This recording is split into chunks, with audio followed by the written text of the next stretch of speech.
Halo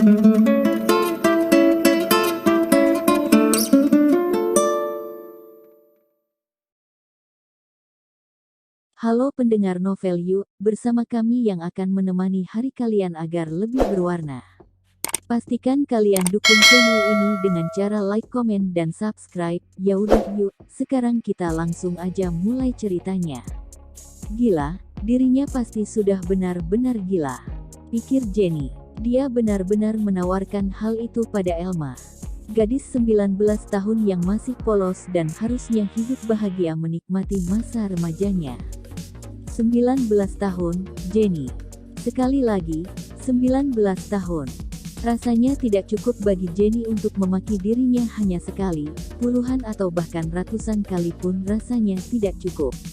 Dia sendiri yang menyebut dan memposisikan diri sebagai seorang kakak, lantas dengan pikiran sempit malah menjerumuskan adiknya untuk melakukan tindakan ilegal macam itu. Mengandung bayi orang lain?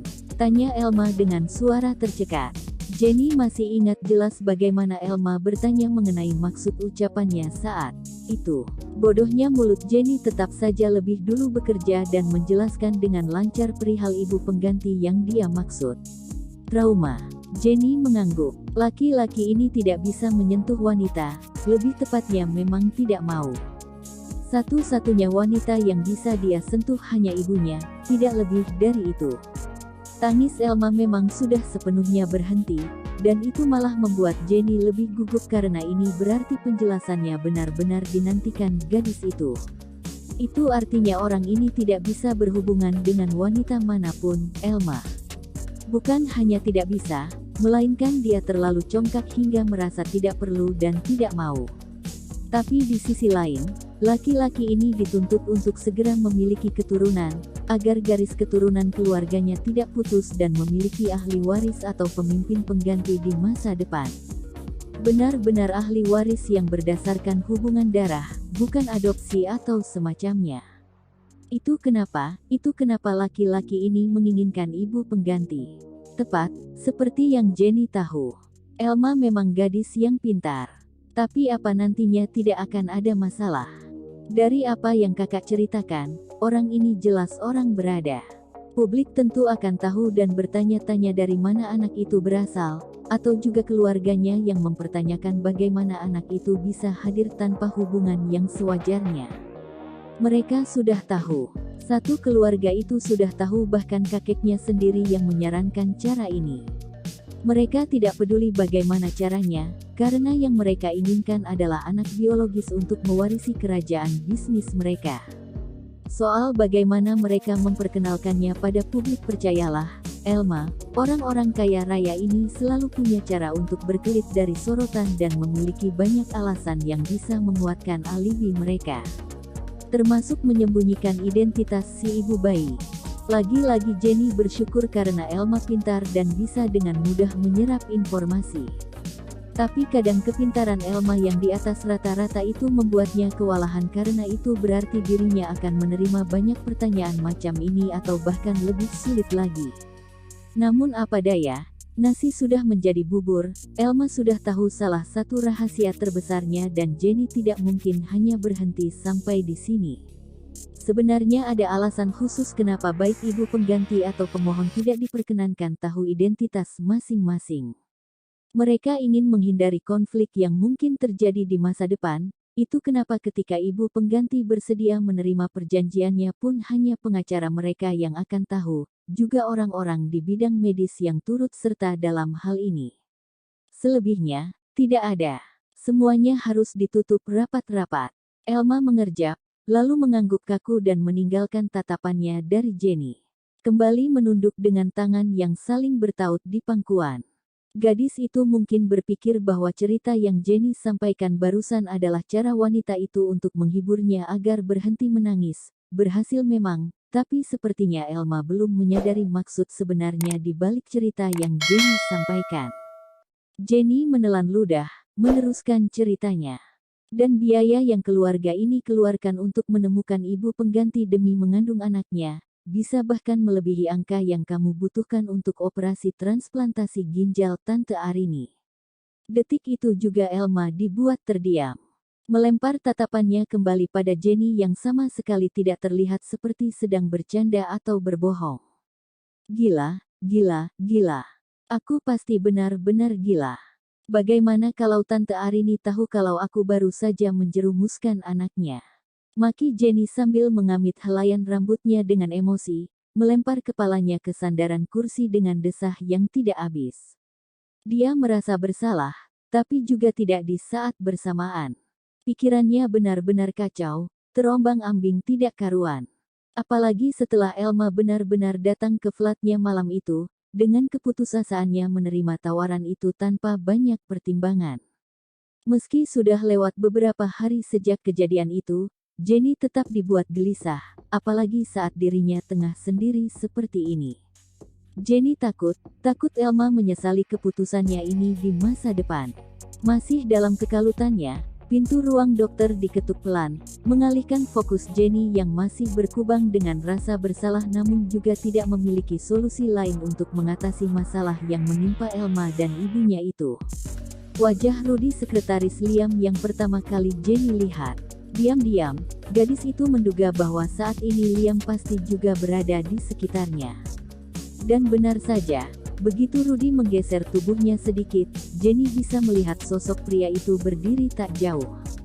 Liam masuk ke ruangan Jenny setelah Rudy pamit undur diri dari sana dan kembali ke mobil.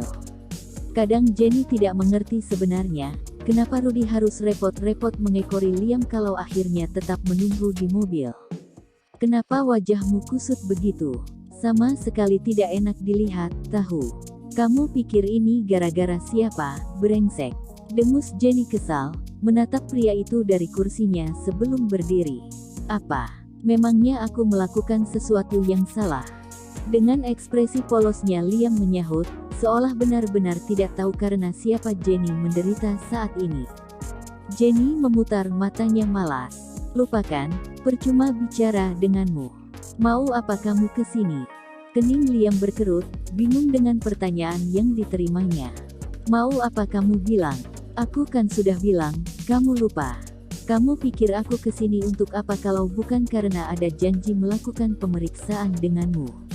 Ah, karena terlalu memikirkan Elma, Jenny jadi lupa dengan hal satu ini. Mau langsung sekarang juga? Yakin ruangan yang akan aku gunakan sudah disterilkan seperti permintaanku? Tanya Liam balik. Jenny mendengus malas. Aye, sir. Kami sudah melakukan dan mempersiapkan apapun yang diminta Tuan Muda. Liam terlihat mengangguk puas, terpancar sekali aura kekuasaan yang menguar dari sosoknya, dan itu jelas mengintimidasi. Bukan sesuatu yang dapat dihindari jika mendapati aura macam itu dari sosok Liam, karena pria itu memang sudah memilikinya bahkan sebelum dia lahir. Tidak heran kalau aura bangsawan melekat padanya dan tidak bisa lepas. Kalau begitu lakukan saja secepatnya. Kemana kita harus pergi? Jenny sudah melangkah untuk berjalan lebih dulu, namun wanita itu tiba-tiba teringat sesuatu yang membuat kakinya berhenti dan berbalik kembali untuk berhadapan dengan Liam. Sebelum itu, ada sesuatu yang ingin aku bicarakan denganmu. Asteris, kamu yakin dia orang yang tepat? Suara Liam setelah hening mengisi mereka untuk beberapa waktu. Jenny mendengus, melirik pria itu sinis dengan matanya yang menyipit. Kamu pikir aku akan menyebutkan seseorang yang akan kamu tolak mentah-mentah? Tentu saja aku sudah lebih dulu mempertimbangkannya. Liam mengangguk setuju, mengubah posisi berdiri yang semula dengan kedua tangan berada di saku menjadi melipatnya di depan dada. Kamu benar. Tapi kamu bilang tidak akan mudah menemukan calon ibu dengan semua kriteria yang aku inginkan, butuh berbulan-bulan bahkan bisa jadi bertahun-tahun, tapi tiba-tiba kamu mengatakan ini. Tentu saja aku jadi meragukannya, kan? Aku sendiri bahkan tidak sadar kalau orang itu ada di dekatku, gumam Jenny, jelas untuk dirinya sendiri. Maaf, barusan kamu bilang apa? Dengan cepat Jenny menggeleng. Benar-benar berharap Liam tidak mendengarnya alih-alih hanya memastikan bahwa dia tidak salah dengar. Intinya wanita ini sangat membutuhkan uang, dan aku menemukannya. Sesuai kriteriamu, pintar, cantik, dan memiliki kepribadian yang baik. Kamu bisa menilai orang secepat itu. Bagaimana kalau dia seorang penipu? Memalsukan dokumen untuk mengelabuimu. Lagi pula, untuk apa gadis 19 tahun membutuhkan uang sebanyak itu? Apa menurutmu itu tidak mencurigakan? Memejamkan mata sejenak, Jenny berusaha menyabarkan diri sebelum membuka kelopaknya lagi dan menatap Liam tajam tepat di manik pria itu.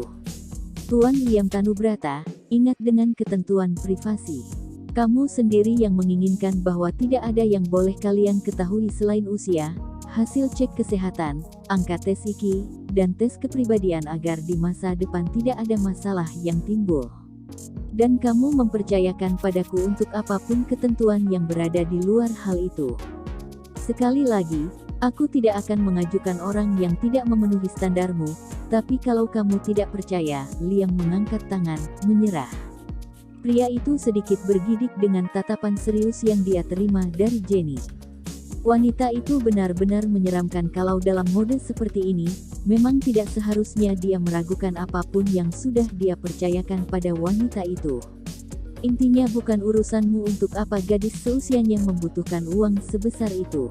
Tidak semua manusia yang hidup di bumi ini terlahir dengan sendok emas di mulutnya seperti keluargamu, Liam. Ada banyak di antara mereka yang harus mengorbankan apa yang mereka miliki untuk sekitarnya, dan kamu tidak akan pernah mengerti tentang hal semacam itu, sambung Jenny dengan suara dinginnya. Dan kamu berdoa saja agar hasil pemeriksaan kesehatannya sesuai dengan ketentuan bahwa dirinya siap untuk dibuahi, karena kalau hasilnya menandakan sebaliknya, mungkin kamu akan benar-benar menunggu selama bertahun-tahun untuk menemukan wanita sepertinya lagi. Kalimat itu jelas membuat kerutan di dahi Liam muncul. Jadi dia belum melakukan pemeriksaan. Lalu kenapa kamu sudah mengatakan ini padaku? Seharusnya, sudah kubilang, Liam. Aku memberikanmu kesempatan untuk berdoa. Berdoalah agar gadis itu benar-benar bisa menjadi ibu dari anakmu. Karena kalau itu benar-benar terjadi, tandanya ibu dari anakmu adalah orang yang luar biasa, sebab dia sudah mengorbankan dirinya untuk orang yang dia cintai, lanjut Jenny dalam hati. Setelah mengatakannya, Jenny melangkah melewati pria itu, membuka pintu ruangannya dan menunggu Liam keluar dari sana sebelum menutupnya kembali. Liam masih dengan benaknya yang mencerna semua kalimat Jenny, mencoba memahami meski pada akhirnya dia menyerah untuk itu. Benar kata Jenny, orang-orang yang selalu berada di atas seperti Liam dan keluarganya, tidak akan pernah bisa tahu apa yang dilakukan dan terjadi pada orang-orang yang berada di bawah mereka. Terima kasih sudah mendengarkan novel Yuk. Tetap semangat, jangan lupa like, komen, dan subscribe.